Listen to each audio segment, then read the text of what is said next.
Hi, this is Gene from Listening in Radio KB9001 MWDX, KB9001 SWL, and my Hammer Neil call sign WN9ZWC.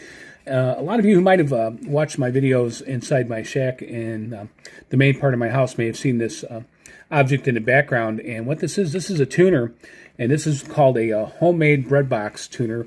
And I thought I would go over this because this has been very helpful to me in the DX arena, particularly shortwave, because this is what I use the breadbox tuner for, is to tune in shortwave radio stations.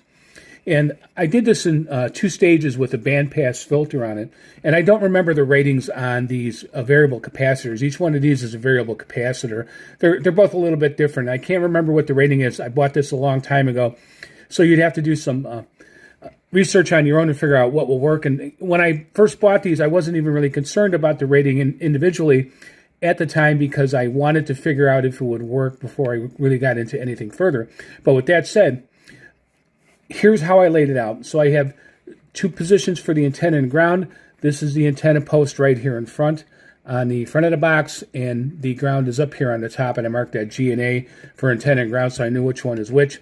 And the antenna goes into this first stage in this variable capacitor here. And this capacitor actually works to increase the RF gain signal. It brings in the signal or dampens it pretty good. And then it passes through here out of this stage and goes into a connection on this capacitor, variable capacitor inside the body of the device.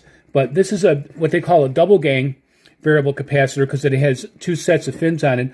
This one does a very good job of filtering out background stations. WHO radio and some other AM radio stations, particularly WHO radio in Des Moines, is right on top of me.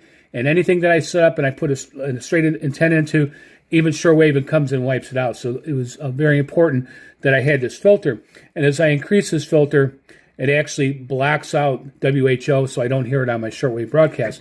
But I also purchased this bandpass filter to filter out some more background noise, and that also runs through here and comes into the unit here where I connected on the other side of the double gang variable capacitor, and then this is my antenna.